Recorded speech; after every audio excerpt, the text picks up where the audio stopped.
Hi hello welcome to Shiva studios. దేవుడు ఉన్నాడా? ఉంటే ఎక్కడున్నాడు? పురాణాలు నిజమా లేక కేవలం కట్టుకథలా? ఇలాంటి ఎన్నో ప్రశ్నలు ఈనాటి మోడ్రన్ సొసైటీలో మనకు వినిపిస్తూనే ఉంటాయి.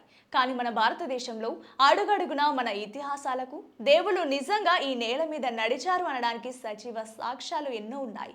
ఈ రోజు నేను మీకు చెప్పబోయేది అలాంటి ఒక అద్భుతమైన, ఎవరికి అంతగా తెలియని ఒక మహారహస్య పుణ్యక్షేత్రం గురించి. భద్రాచలం అంటే మనందరికీ తెలుసు. మరి రెండవ భద్రాచలం ఎక్కడుందో మీకు తెలుసా? సాక్షాత్తు ఆ శ్రీరామచంద్రుడు, సీతమ్మ తల్లి, లక్ష్మణ స్వామితో కలిసి స్వయంగా నడిచిన నేల మన తెలంగాణలో ఉందని మీకు తెలుసా?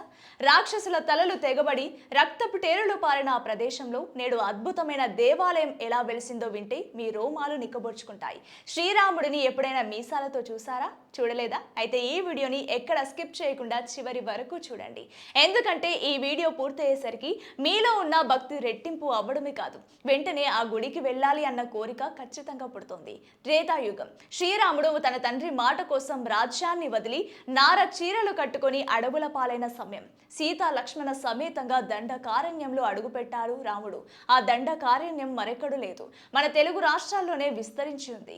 ఆ క్రమంలోనే రాముడు ఎన్నో కష్టాలు పడ్డాడు, ఎందరో రాక్షసులను అంతం చేశాడు.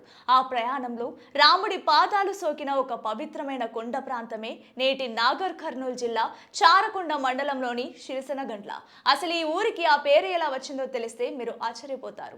రాముడు ఆ దండకారణ్యంలో ఉన్నప్పుడు ఆ ప్రాంతంలోని మునులను, ప్రజలను కొంతమంది క్రూరమైన రాక్షసులు చిత్రహింసలు పెడుతున్నారు. వారి ఆర్తనాదాలు విన్న ఆ కరుణామయుడు ఊరుకుంటాడా? కోదండాన్ని చేతబట్టాడు, శివశివమంటూ బాణాలు సంధించాడు.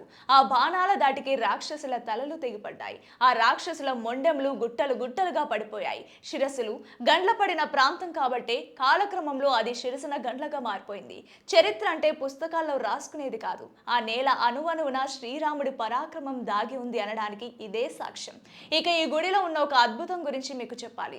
ప్రపంచంలో మీరు ఎక్కడా వెతికినా దొరకని అరుదైన దృశ్యం ఇది. సాధారణంగా మనం గుడికి వెళ్తే రాముడు చాలా ప్రశాంతంగా చిరునవ్వుతో కనిపిస్తాడు. కానీ శిరసనగండ్లలోని గర్భగుడిలోకి వెళ్లి చూస్తే మీకు సాక్షాత్తు ఆజానుబాహుడైన శ్రీరామచంద్రుడు, ఆయన పక్కనే లక్ష్మణుడు కత్తి లాంటి మీసాలతో దర్శనమిస్తారు. రాక్షస సంహారం చేస్తున్నప్పుడు రాముడిలో ఉన్న రౌద్రం, ఆ వీరత్వం ఉట్టిపడేలా ఇక్కడ విగ్రహాలు ఉంటాయి. తలపై కిరీటం, ఒంటికి కవచాలు, చేతిలో కోదండం పట్టుకొని మీస కట్టుతో ఉన్న స్వామివారిని చూస్తుంటే సాక్షాత్తు ఆ రాముడే మన ముందు నిలబడి ఉన్నాడేమో అన్న భావన ప్రతి భక్తుడికి కలుగుతుంది. ఇక ఆ పక్కనే సాక్షాత్తు జగన్మాత సీతమ్మ తల్లి కొలువై ఉంటుంది. ఇక్కడ ఇంకో విశేషం ఏంటంటే రాముడు, లక్ష్మణుడు ఒకే శిలలో చెక్కబడి ఉంటే సీతమ్మ తల్లి విగ్రహం పక్కన ఉంటుంది. ఇదొక అద్భుతమైన శిల్పకళ చాతుర్యం. ఈ దేవాలయం దాదాపు 900 అడుగుల ఎత్తులో 70 ఎకరాల విశాలమైన రాతి గుట్టపై ఉంటుంది. గుట్ట ఎక్కుతుంటేనే మనకు పాపాలు తొలగిపోతాయని స్థానికుల నమ్మకం. చుట్టూ పచ్చని ప్రకృతి, ఎటు చూసినా ఆహ్లాదకరమైన వాతావరణం. ఆ గుట్టపై నిలబడి చూస్తే ఆ దైవత్వం మనసును ఎంతగానో తాకుతోంది. అయితే ఈ ఆలయ నిర్మాణం వెనుక కూడా ఒక చారిత్రక నేపథ్యం ఉంది. 14వ శతాబ్దంలో పద్మనాయక రాజులు, ముఖ్యంగా చారికొండ ధర్మన్న లాంటి వారు ఈ అద్భుతమైన ఆలయ నిర్మాణానికి కృషి చేశారని శాసనాలు చెప్తున్నాయి. ఇక్కడ ఆదిమానవుల కాలం నాటి ఆనవాళ్లు కూడా ఉన్నాయని చరిత్రకారులు అంటారు. మరి దీన్ని రెండవ భద్రాచలం అని ఎందుకు అంటారో తెలుసా? గోదావరి తీరాన ఉన్న భద్రాచలంలో శ్రీరామనవమి ఎంత వైభవంగా జరుగుతుందో తెలంగాణ నడిబొడ్డున ఉన్న ఈ శిరసనగండ్లలో కూడా అంతే అద్భుతంగా బ్రహ్మోత్సవాలు జరుగుతాయి. ఉగాది పండుగ మొదలుకొని శ్రీరామనవమి వరకు వసంత నవరాత్రులు అత్యంత వైభవంగా నిర్వహిస్తారు. ఉగాది రోజున పవిత్ర జలాలతో స్వామివారికి అభిషేకాలు జరుగుతాయి. గుడి ప్రాంగణం మొత్తం పచ్చని మామిడి తోరణాలు, అరటి గోనలు, రంగురంగుల పూలతో దేదాభిమానంగా అలంకరిస్తారు. ఎక్కడికక్కడ చలువ పందిళ్లు చేస్తారు.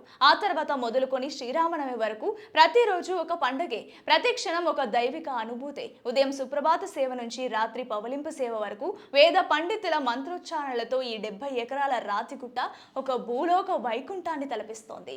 ఉగాది నుంచి నవరాత్రులు ఒకెత్తైతే అష్టమి రోజు నుంచి అసలైన బ్రహ్మోత్సవాల పర్వం మొదలవుతోంది. అదే ధ్వజారోహణ కార్యక్రమం. దేవతలను, అష్ట దిక్పాలకులను ఈ బ్రహ్మోత్సవాలకు ఆహ్వానిస్తూ చేసే మహా అద్భుతమైన ఘట్టం ఇది. వేలాది మంది భక్తులు ఆ గుట్టపైకి చేరుకుంటారు. వాయిద్యాల మోతలు, మంగళ హారతులు, శంఖనాదాల మధ్య ఆ గరుడ పటాన్ని ధ్వజ స్తంభంపై ఎగరవేస్తుంటే ఆకాశంలో నుంచి దేవతలు కూడా పూలవాన కురిపిస్తున్నారా అన్నంత అద్భుతంగా ఉంటుంది ఆ దృశ్యం. జై జై శ్రీరామ్ అంటూ భక్తులు చేసే నామస్మరణతో ఆ చుట్టుపక్కల అడవి, ఆ కొండలు కూడా ప్రతిధ్వనిస్తాయి. ఆ ధ్వజారోహణ చూసిన వాళ్ళ జీవితంలో ఇక ఎలాంటి ఆటంకాలు రావని, ఏ కార్యం చేపట్టినా అందులో విజయం సాధిస్తారని భక్తుల ప్రగాఢ విశ్వాసం. ఇక ఆ మరుసటి రోజు నవమి, శ్రీరామనవమి. ఆ జగన్నాట సూత్రధారి, ఆ సీతమ్మ తల్లి ఏకమయ్యే మహాపర్వదినం. గోదావరి తీరాన భద్రాచలంలో ఆ రోజు ఎంత కోలాహలం ఉంటుందో అక్షరాల అదే కోలాహలం, అదే భక్తి ప్రవాహం ఈ శిరసనగండ్ల గుట్టపై కనిపిస్తోంది. లక్షలాది మందికి భద్రాచలం వెళ్లడం కష్టం కావచ్చు, కానీ చుట్టుపక్కల జిల్లాలైన మహబూబ్ నగర్, నల్గొండ, రంగారెడ్డి, హైదరాబాద్ నుంచి వేలాది మంది భక్తులు ఈ శిరసనగండ్లకు క్యూ కడతారు. పట్టు వస్త్రాలు ధరించి, తలపై ముత్యాల తలంబ్రాలు పెట్టుకొని, మండు టెంటను సైతం లెక్క చేయకుండా ఆ 900 అడుగుల గుట్టను కాలి నడకన ఎక్కుతారు. కళ్యాణ మండపంలో రంగురంగుల పూల మధ్య సీతారాముల ఉత్సవ విగ్రహాలను కూర్చోబెడతారు. పురోహితులు జీలకర్ర బెల్లం పెట్టి ఆ మంగళధారణ చేస్తున్న సమయంలో అక్కడ ఉన్న ప్రతి ఒక్కరి కళ్ళలో నీళ్లు తిరుగుతాయి. అది ఆనంద బాష్పాలు. ముత్యాల తలంబ్రాలను స్వామి వారిపై, అమ్మవారిపై పోస్తుంటే భద్రాచలంలోని రాముడే స్వయంగా నడిచి ఇక్కడికి వచ్చి కళ్యాణం ఆడుతున్నాడేమో అనిపిస్తోంది. ఆ ముత్యాల తలంబ్రాలు ఒక్కటి దొరికినా చాలు, తమ జీవితం ధన్యమైపోతుందని భక్తులు ఎగబడతారు. అందుకే ఈ ప్రాంత ప్రజల పాలిట ఇది రెండవ భద్రాచలమైంది. ఎవరికైతే వివాహం కావడం లేదో, ఎవరికైతే సంతానం లేదో, వాళ్ళు ఈ సీతారాముల కళ్యాణాన్ని కనులారా వీక్షిస్తే ఆ ఏడాదే వాళ్ళ ఇంట్లో శుభకార్యం జరుగుతుందని ఒక నమ్మకం. ఎంత అద్భుతం కాదు? కళ్యాణం తర్వాత వచ్చే దశమి, ఏకాదశి రోజుల్లో ఈ బ్రహ్మోత్సవాలు ఇంకా శిఖరాగ్రానికి చేరుకుంటాయి. స్వామివారు వివిధ వాహనాలపై అలంకృతుడై భక్తులకు కనువిందు చేస్తాడు. అందులో అత్యంత విశేషమైనది గరుడ సేవ. శ్రీ మహావిష్ణువు అవతారమైన ఆ రాముడు తన ఇష్ట వాహనమైన గరుత్మంతునిపై ఊరేగుతూ వస్తుంటే ఆ రాజసాన్ని చూడడానికి 2 కళ్ళు చాలవు. ఈ ప్రాంతంలో మరో అద్భుతం కూడా ఉంది. ఇక్కడి గుట్టపై దత్తాత్రేయ స్వామి వారి ఆశ్రమం ఉంది. రాముడు ఈ ప్రాంతానికి వచ్చినప్పుడు దత్తాత్రేయ స్వామిని దర్శించుకున్నాడని ఒక నమ్మకం. ఇక్కడ ఉన్న దత్తాత్రేయ స్వామి పాదాలు, ముత్యాలమ్మ గుడి, ఆంజనేయ స్వామి ఆలయం ఇవన్నీ క్షేత్ర మహత్యాన్ని మరింత పెంచుతాయి.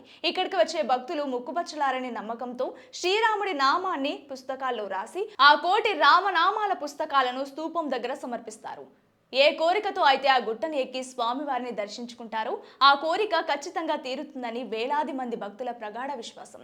గర్భగుడిలో ఎల్లప్పుడూ వెలిగే అఖండ దీపం స్వామివారి దివ్య తేజస్సుకు నిదర్శనం. చూశారు కదా, మనకు తెలియని ఒక అద్భుత క్షేత్రం మన తెలంగాణ గడ్డపై ఎలా నిలబడి ఉందో.